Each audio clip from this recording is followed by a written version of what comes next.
اس حدیث کے راوی کون ہیں؟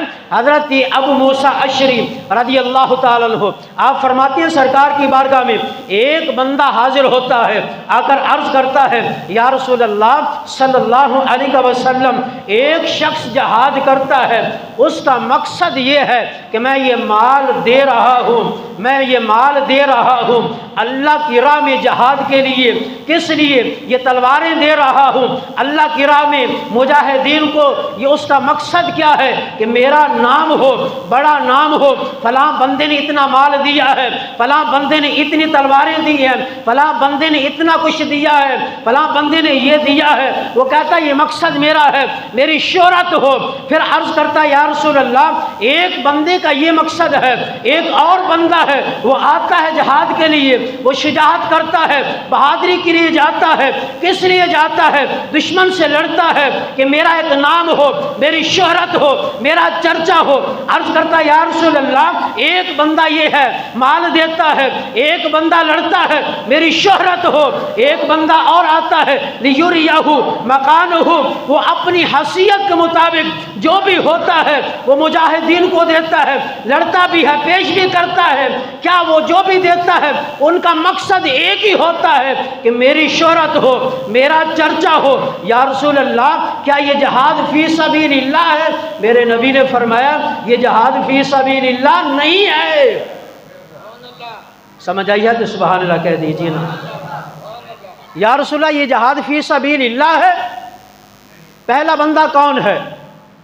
اس کا مقصد کیا ہے کہ میں اتنی تلواریں دے رہا ہوں، کس لیے دے رہا ہوں؟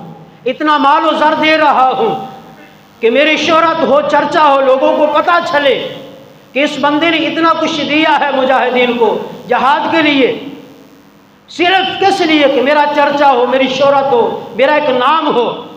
ایک بندہ آ کر لڑتا ہے، اللہ نے اسے پاور دی ہے، طاقت دی ہے، صحت دی ہے، تندرستی دی ہے، وہ آ کر لڑتا ہے شجاعت بہادری سے، لیکن اس کا مقصد یہ ہے کہ میری شہرت ہو، چرچا ہو۔ ایک بندہ اپنی حیثیت کے مطابق جو بھی ہے آ کر جہاد کے لیے حاضر ہوتا ہے، پیش کرتا ہے۔ یا رسول اللہ، اس کا بھی یہ مقصد یہی ہے کہ میری شہرت ہو، میرا چرچا ہو۔ یا رسول اللہ، کیا یہ جہاد فی سبیل اللہ کر رہے ہیں؟ تو میرے نبی نے جو جواب دیا توجہ کیجیے گا۔ سرکار مدینہ صلی اللہ علیہ وسلم نے ارشاد فرمایا یہ جہاد فی سبیل اللہ نہیں ہے۔ تو عرض کی یا رسول اللہ، پھر جہاد فی سبیل اللہ کون سا ہے؟ میرے نبی نے فرمایا من قاتل لتکون کلمۃ اللہ فی العلیا۔ کریمہ صلی اللہ علیہ وسلم نے فرمایا فی سبیل اللہ جہاد صرف اس کا ہے۔ یا رسول اللہ کس کا ہے؟ میرے نبی نے فرمایا جو گھر سے نکلا، دل سے، گھر سے نکلا، دل میں اس کے یہ تصور ہے، یہ مقصد ہے، یہ مقصد لے کر نکلا اور میدان میں پہنچا، جہاد میں وہ چلا گیا، دشمن کے سامنے وہ مقابلہ کر رہا ہے۔ مقابلہ کیا ہے؟ اس کا مقصد کیا ہے؟ گھر سے نکلا، ایک ہی مقصد ہے کہ میں دین مصطفیٰ کی سر بلندی کے لیے جا رہا ہوں، میرے نبی کا کلمہ بھی غالب ہو، اللہ کا نام بھی غالب ہو۔ میرے نبی نے فرمایا یہ مقصد ہے، اس کا یہ جہاد فی سبیل اللہ ہے۔ الحمدللہ وکفی والصلاة والسلام علی سید الانبیاء والمرسلین وعلی آلہ واصحابہ اجمعین۔ اما بعد فاعوذ باللہ من الشیطان الرجیم۔ بسم اللہ الرحمن الرحیم۔ ان اللہ اشتری من المؤمنین انفسهم واموالهم بان لهم الجنہ۔ صدق اللہ العظیم۔ ان اللہ وملائکتہ یصلون علی النبی یا ایہا الذین آمنوا صلوا علیہ وسلموا تسلیما۔ درود و سلام شوق تے محبت دے نال، عشق دے نال، پیار دے نال، ذوق دے نال، شوق دے نال پڑھیے اللہم صلی علی سیدنا و مولانا محمد وبارک وسلم الصلاۃ والسلام علیک یا سیدی یا رسول اللہ الصلاۃ والسلام علیک یا سیدی یا حبیب اللہ الصلاۃ والسلام علیک یا سیدی یا خاتم النبیین الصلاۃ والسلام علیک یا سیدی یا خاتم المعصومین الصلاۃ والسلام علیک یا سیدی یا جد الحسن والحسین وعلى آلك وأصحابك يا سيدي يا محمد رسول الله صلی اللہ تعالی علیہ وآلہ وبارک وسلم۔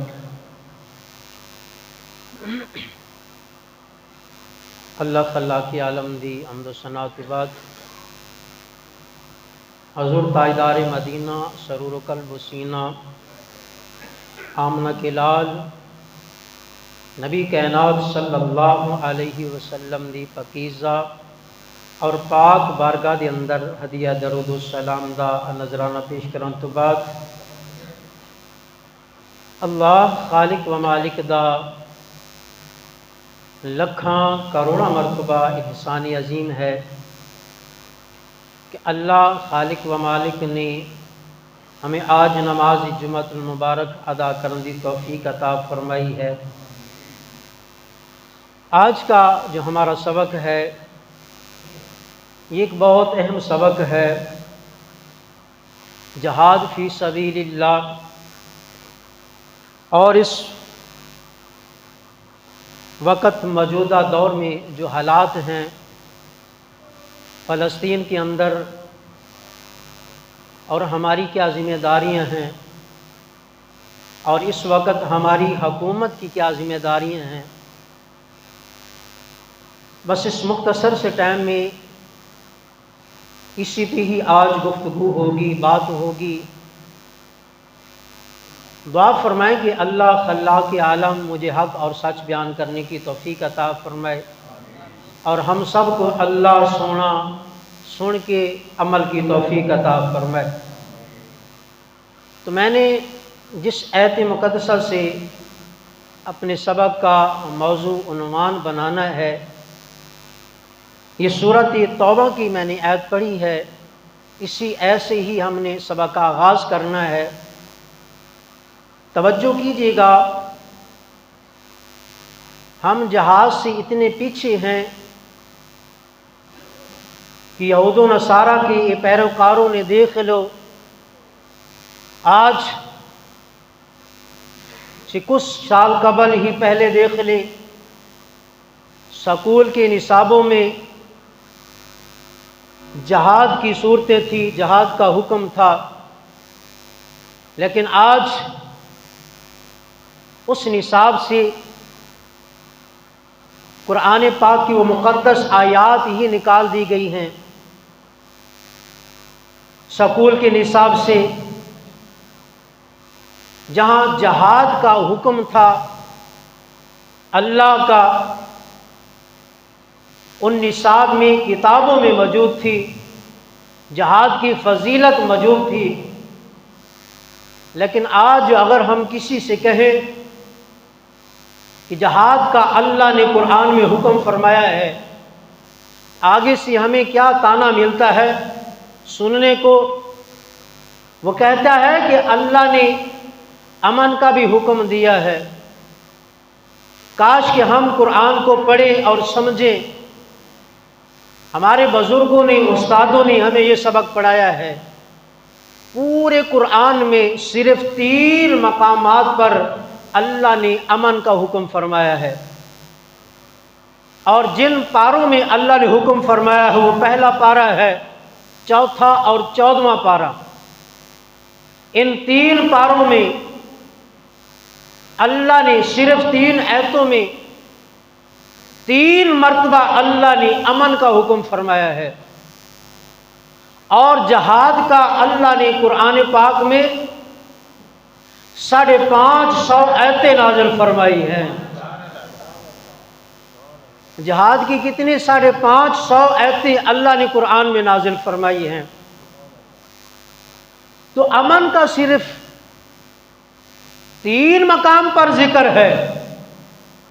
سوشل میڈیا پہ دیکھ لیں، ٹیلی ویژن پہ کوئی بھی بیٹھا ہے امن کا درس دے رہا ہے، ٹک ٹاک پہ بیٹھا ہے امن کا درس دے رہا ہے۔ ارے بھائی امن جہاں ہے، لیکن تلوار تو ہمارے نبی نے بھی اٹھائی ہے نا۔ تو ہم نے جس نبی کا کلمہ پڑھا ہے، جو اگر امن سے کام چلتا، دعاؤں سے کام چلتا، تو سرکار مدینہ صلی اللہ علیہ وسلم یہ فرماتے میں دعا کرتا ہوں یہ ہمیں فتح ہو جائے گی۔ نہیں، مصطفیٰ نے خود تلوار اٹھائی ہے اور جہاد کیا ہے، اور فرمایا جہاد کرو گے تو اسلام غالب رہے گا۔ جو اگر جہاد نہیں ہوگا تو اسلام غالب نہیں ہوگا۔ تو آج دیکھ لیں، پھر جو اگر چاہتے ہیں کہ اسلام غالب ہو تو پھر جہاد ضروری ہے، جہاد کرنا ہوگا۔ تو جس آیت سے میں نے اپنا سبق کا عنوان اور موضوع بنانا ہے، اللہ نے فرمایا سورہ توبہ میں، ان اللہ اشترى من المؤمنین انفسهم واموالهم بان لهم الجنہ۔ اس کا سادہ یہ ترجمہ فرمایا بے شک اللہ نے مومنین سے خرید لیا ہے، کس کو؟ ان کی جانوں کو اور ان کے مالوں کو جنت کے بدلے۔ آپ نے توجہ نہیں کی، اور میں آسان کر کے اس کا ترجمہ کرنا چاہتا ہوں تاکہ سبھی کو سمجھ بھی آ جائے۔ اللہ نے اس آیت مقدسہ میں جہاد کا ذکر فرمایا ہے۔ فرمایا ان اللہ اشترى من المؤمنین، بے شک اللہ تعالیٰ نے مومنین سے خرید لیا ہے۔ ذرا سبحان اللہ کہیں گے آپ؟ جہاد کا ذکر کرنا ہے، لیکن اتنا سلو ڈھیلا نہیں بیٹھنا ہے۔ جو مجاہد ہوتا ہے نا تو ہر وقت تیار ہوتا ہے۔ تو آج تو ہم نے جو اسرائیل ظلم ستم کر رہی ہے، ہمارے فلسطین بھائی، آج ہم نے ان کے بھی جامع اپنی اسی اکبری مسجد سے مذمت کا پیغام بھی دینا ہے، اور بتانا ہے اسرائیل کو کہ ہم اپنے بھائی فلسطینیوں کے ساتھ کل بھی تھے، آج بھی ہیں، اور جب تک زندہ ہیں ہمارے خون کا ایک ایک قطرہ ان کے ساتھ ہے۔ تو آیت جو قرآن کی ہے، اللہ نے اس آیت میں جہاد کا جو ذکر فرمایا ہے، فرمایا ان اللہ اشترى من المؤمنین انفسهم، فرمایا بے شک اللہ نے مومنین سے خرید لیا ہے۔ غلاموں نے عرض کی یا رسول اللہ صلی اللہ علیہ وسلم، اللہ تعالیٰ نے مومنین سے کیا خریدا ہے؟ تو آگے اللہ نے فرمایا انفسهم واموالهم، فرمایا ان سے جانوں اور مال کے بدلے کیا دیا ہے اللہ نے؟ فرمایا بِأَنَّ لَهُمُ الْجَنَّةَ، اللہ نے جنت دی ہے۔ جنت کے بدلے اللہ نے مال جان، جو مال جان اللہ کی راہ میں قربان کر دیتا ہے، اللہ فرماتا ہے اس کے بدلے میں اپنے مومن بندے کو جنت دیتا ہوں۔ یہ ہے جہاد کا پہلا جذبہ۔ جو بندہ جہاد کرتا ہے، یہ جہاد کا پہلا جذبہ ہے کہ جو جہاد کے لیے نکلتا ہے، جہاد پر جاتا ہے، تو جو مجاہد ہوتا ہے اللہ کی بارگاہ سے اسے انعام کیا ملتا ہے؟ جان کے بدلے، مال کے بدلے، کوئی جان دیتا ہے، کوئی مال دیتا ہے، اللہ اسے جنت عطا فرما دیتا ہے۔ اللہ فرماتا وَلَا تَقُولُوا لِمَنْ يُقْتَلُ فِي سَبِيلِ اللَّهِ اموات، فرمایا جو میری راہ پہ قربان ہوتا ہے، جو شہید ہوتا ہے، وہ مردہ نہیں ہوتا، بلکہ وہ تو زندہ ہوتا ہے، وہ تو زندہ ہوتا ہے۔ تم ان کی زندگی کو نہیں سمجھ سکتے، وہ تو زندہ ہے۔ اب آگے حدیث مصطفیٰ پڑھیں۔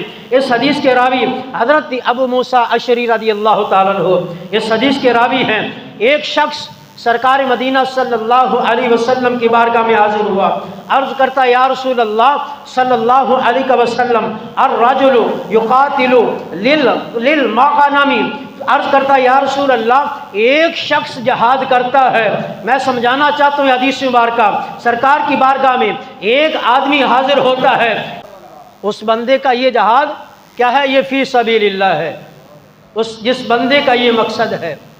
تو آج اس پرفتن دور میں دیکھ لیں، آج یہ جو موجودہ حالات ہے، فلسطین کے اندر جو حالات ہو رہے ہیں، آج جب ہم سوشل میڈیا پہ دیکھتے ہیں، جو بھی جماعت ہے وہ اپنا ٹائٹل لگا کر کہ میں سر فرست جا رہا ہوں، میں سر فرست جا رہا ہوں، ہم صرف جامعہ اکبری مسجد سے یہی پیغام دیتے ہیں، آج اپنی انا چھوڑ دیجئے، آج سرکار مدینہ صلی اللہ علیہ وسلم کا جو فرمان ہے اس پہ عمل کرتے ہوئے آج تمام جماعتیں ایک پلیٹ فارم پہ اکٹھی ہو کر جائیں اور ایک ہی نعرہ لگا دیں کہ ہم مصطفیٰ کے دین کے لیے مر مٹنے کے لیے تیار ہیں۔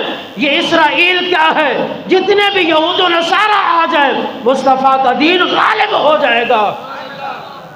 اگر ہم ایک ہی پلیٹ فارم پہ اکٹھے ہو جائیں، اپنے تمام مقصد کو ختم کر کے جہادی فی سبیل اللہ کا نعرہ لگائیں، جو اگر کوئی کام کر بھی رہا ہے تو انگلیاں اٹھانے والے کتنے ہیں؟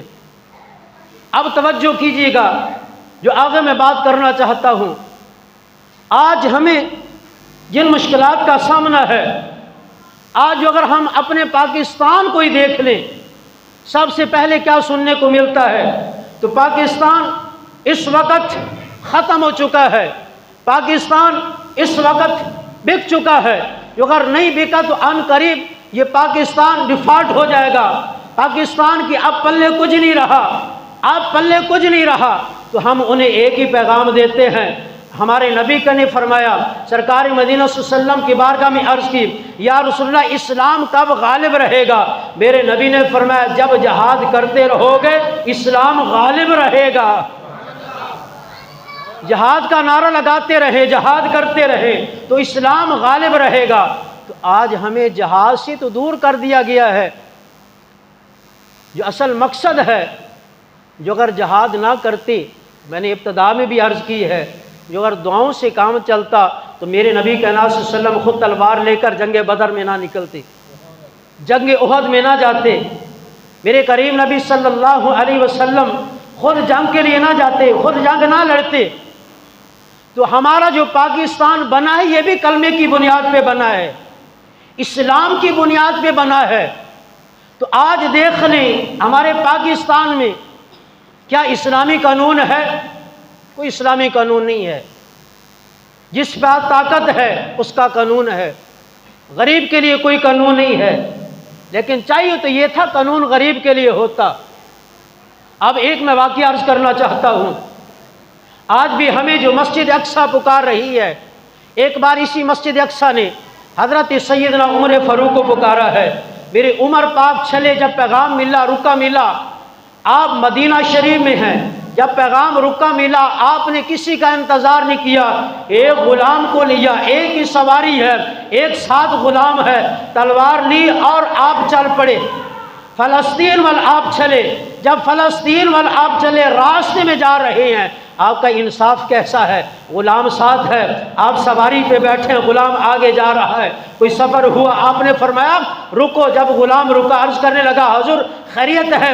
فرمایا رکو۔ آپ نیچے اترے، غلام کو فرمایا اب سواری پہ تم بیٹھ جاؤ نا، اب سواری پہ تم بیٹھو۔ سواری پہ غلام کو بیٹھایا، خود سواری کو لگا، سواری کی لگام کو پکڑا اور چلنے لگے۔ غلام عرض کرتا ہے، چیخیں نکل گئی، حضور آپ میرے آقا ہیں، میں غلام ہوں، آپ امیر المؤمنین ہیں، میں غلام ہوں، میں خدمت کے لیے ہوں آپ کی، آپ مجھے سواری پہ بٹھا دیا ہے۔ امیر المؤمنین آپ نے فرمایا تم بھی اللہ کے بندے ہو نا، تم بھی انسان ہو نا۔ آج ہمارے حکمران تو انسان کو انسان ہی نہیں سمجھتے۔ فرمایا تم بھی، آج دیکھ لو کوئی ہمارا یہاں سے کوئی گزرے، کوئی لیڈر گزرے، ٹریفک جام، غریب گزرنے کے لیے تیار نہیں. پچھلے دنوں ہی دیکھ لو ملتان شریف میں کیا ہے، گزرنے لگا ہے، ایک انسان غریب ہے، موٹر سائیکل پہ اس سے گزر رہا ہے، جلتی ہے، پکڑ کے اس کے ساتھ کیا کیا. حکومت ہے اس وقت پاکستان میں صرف امیروں کی ہے، غریب کی حکومت نہیں ہے. اب توجہ کیجیے گا، امیر المؤمنین آپ نے اس غلام کو سواری پہ بٹھایا، آپ نیچے لگام پکڑی جا رہے ہیں. فرمایا اتنا سفر تم نے سواری پہ بیٹھنا ہے، میں نے لگام کو پکڑنا ہے، اتنا سفر میں نے سواری پہ بیٹھنا ہے، تم نے لگام کو پکڑنا ہے. دوستہ توجہ کریے گا، مختصر کریے.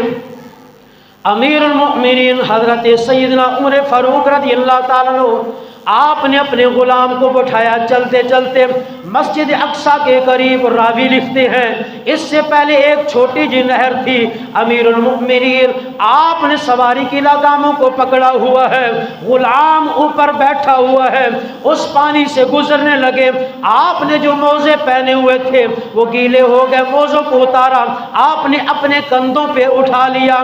اب سواری کی لگام کو بھی پکڑا ہوا ہے، غلام اوپر بیٹھا ہوا ہے. اب مسلمان بھی انتظار کر رہے ہیں، امیر المؤمنین تشریف لانے والے ہیں، آپ کے استقبال میں کھڑے ہیں. امیر المؤمنین نے سواری کی لگام کو پکڑا ہوا ہے، غلام سواری پہ بیٹھا ہوا ہے. جس وقت یہودیوں نے دیکھا وہ کہنے لگے قبضہ ہمارا ہے مسجد اقصیٰ پر، ہم مسلمانوں کو نماز نہیں پڑھنے دیتے. ان کا امیر المؤمنین تو آ رہا ہے لیکن ایسے لگ رہا ہے غلام یہ ہے آقا وہ ہے. لیکن مسلمانوں نے کہا خبردار ایسی بات نہیں کرنی، ہماری امیر المؤمنین جو سواری کی لگام کو پکڑے ہوئے ہیں وہ امیر المؤمنین ہے، جو سواری پہ بیٹھا ہے وہ غلام ہے. امیر المؤمنین تشریف لائے، آگے دوڑ کے ہے، عرض کرتے ہیں امیر المؤمنین آپ نے یہ کیا کیا؟ آپ وقت کے امیر المؤمنین ہیں، بادشاہ ہیں، آپ سواری پہ ہوتے غلام کو لگام پکڑاتے، لیکن آپ نے خود لگامیں پکڑی ہوئی ہیں، اب غلام کو سواری پہ بیٹھایا ہوا ہے.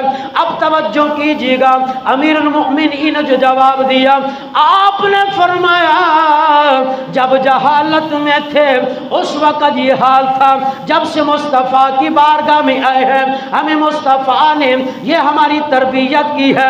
فرمایا جو بھی مسلمان ہے وہ آپ کے بازو کی طرح ہے، آپ کو اس کا ہمدرد ہونا چاہیے، اس سے پیار ہونا چاہیے، اسے تکلیف نہیں پہنچانی چاہیے. فرمایا یہ بے شک غلام ہے، لیکن مصطفیٰ نے فرمایا اب کوئی غلام بھی نہیں ہے، مسلمان ہے. جس نے میرا کلمہ پڑھا ہے وہ آپ کا مسلمان بھائی ہے. میرے کریم نبی صلی اللہ علیہ وسلم نے فرمایا، حضرت عمر پاک نے فرمایا جو اپنے مسلمان بھائی نو تکلیف پہنچائے گا یا اپنے مسلمان بھائی نو تکلیف کے اندر مسلمان بھائی ہوئے گا، اے جو اگر تکلیف ہوتی دور نہیں کرے گا انہوں تکلیف نہیں ہوئے گی. فرمایا اے مومن نہیں ہے. مومن کیڑا بندہ ہے؟ میرے نبی نے فرمایا مومن او بندہ ہے جو اگر تاڑا مسلمان بھائی تکلیف کے اندر ہے دل تاڑا بھی رونا چاہیے. لیکن اج فلسطین کے اندر دیکھ لو چھوٹیاں چھوٹیاں بچیاں، ماں، خواتین، جوان، بزرگ رو رہے نے، پورے گھر جڑے نے انہاں ظالماں نے پورے دے پورے گھر انہوں نے شہید کر دیتے نے. رمضان شریف دے اندر روزے دی حالت دے اندر 18,000 بچیاں نو شہید کیتا گیا، کنے لاکھ مسلماناں نو شہید کیتا گیا. ایک ہی گھر دے اندر باپ دے سامنے بچیاں نو شہید کیتا گیا، ماں دے سامنے بچیاں نو شہید کیتا گیا. اج بھی اس بہن دیا چیخاں صداماں سرکار دی بارگاہ دے اندر وہ عرض کر رہی ہے یا رسول اللہ ساڑیاں صداماں سن لے، اسی مسلمان حکمرانہ دیاں تیری بارگاہ دے اندر شکایتاں لا رہی ہیں. او بہناں او بچیاں شکایتاں سرکار دی بارگاہ دے اندر لا رہی ہیں. میں کہنا انہاں دا عقیدت دیکھ لینا، سرکار نو پکار بھی رہی ہیں اور مسلمانوں دیاں شکایتاں بھی سرکار دی بارگاہ دے اندر لا رہی نے۔ اساں عرض کردے ہیں یا رسول اللہ تیرا فرمان ہے، تیرا حکم ہے، حد دی طاقت ہے، حد دے نال تساں ظلم روکو، جو اگر زبان دی طاقت ہے زبان دے نال روکو۔ یا رسول اللہ ساڑے کول حد دی طاقت بھی نہیں ہے، ہاں ساڑے کول زبان دے نال اساں ایتھے بیٹھ کے احتجاج ریکارڈ کرا سکدے ہیں، انہاں دے نال ہمدردی اساں کر سکدے ہیں، مذمت کر سکدے ہیں۔ اے فلسطین دے اندر بسنے والوں مسلمانوں، اے بچیو، اے بچو، اے ساڑیاں ماؤں، اے بہنوں، اے بزرگوں، اساں تواڈے نال کھڑے ہیں، ساڑیاں دعاواں تواڈے نال نے۔ اج اے ظالم حکمران اج بارڈر کھول دین، اسی بھی اپنی جاناں قربان کرن واسطے تیار ہیں، مال جان بچے قربان کرن واسطے تیار ہیں، لیکن کی کریے ظالم نے، اے حکمران ظالم نے، اساں اور کچھ نہیں کر سکتے۔ ایتھے بیٹھ کے اسی یہی کہہ سکتے ہیں، دعائی کر سکتے ہیں، یا اللہ یا ساڑے پاکستان حکمران حضرت امیر المؤمنین حضرت عمر فاروق دا کوئی غلام عطا فرما دے، یا صلاح الدین ایوبی دا کوئی غلام عطا فرما دے، آپ دی فکر سوچ والا کوئی غلام عطا فرما دے، تاکہ انہاں ظالمہ تو ساری جان تو چھوٹ جائے نا۔ یا اللہ یہ تو جہنمی کتے ہیں، انہیں تو مسلمانوں کا احساس نہیں ہے۔ یا اللہ جب بروز محشر ہو، فلسطین کے مسلمان ہو بچیوں، ان بچوں کی آہیں جو ہیں یا اللہ ان کی جو آہیں تیری بارگاہ میں قبول ہو رہی ہیں، یا اللہ جب ان ظالم کو پر تیرا قہر ہو، عذاب ہو، یا اللہ ہمیں اس سے بچا لینا، یا اللہ اس سے ہمیں بچا لینا۔ یا رسول اللہ انظر حالنا، ہم پر رحم فرمانا، ہمارے پاس وہ قوت نہیں ہے، وہ طاقت نہیں ہے، یا رسول اللہ یا ہمیں اتنی قوت طاقت اللہ عطا فرما دے، ہم ان اسرائیل ظالموں کے ساتھ لڑنے کے لیے تیار ہے۔ ہاں ہمارے پاس ایک قوت ہے، ایک طاقت ہے، ان کی جتنی پروڈکٹ ہے نا اسرائیلیوں کی ان سے بائیکاٹ کیجئے، جتنی بھی پروڈکٹ ہے ان کی اس سے بائیکاٹ کیجئے، اپنے گھر میں نہ لائیے۔ جو اگر لائیں تو تھوڑا سا تصور کر لینا، فلسطین کے مسلمانوں پر جو ظلم کر رہے ہیں وہ تھوڑا سا تصور کر لینا، اور اپنے بچوں کا بھی تصور کر لینا۔ جب ہمارے سامنے ہی ہمارے بچوں کو ذبح کیا جائے، بچوں کے سامنے ہمیں گولی ماری جائے، ہمیں ذبح کیا جائے، یا تھوڑا سا تصور کر دینا وہ فلسطین کے مسلمانوں کی لاشیں جو آسمان کی طرف جا رہی ہیں، بس انہیں دیکھ لینا، تصور کر لینا۔ ان سے بائیکاٹ کیجئے، اور ہم نہیں کچھ کر سکتے، ان سے بائیکاٹ تو کر سکتے ہیں نا، کر سکتے ہیں یا نہیں کر سکتے؟ آج مسجد میں بیٹھ کر یہ وعدہ کریں کہ انشاءاللہ عز و جل جتنی بھی اسرائیلی پروڈکٹ ہے ہمارا ان سے بائیکاٹ ہے۔ میں تو یہ بھی کہنا چاہتا ہوں جس دکان پر یہ ہو اس دکان سے بھی خرید و فروخت نہ کریں۔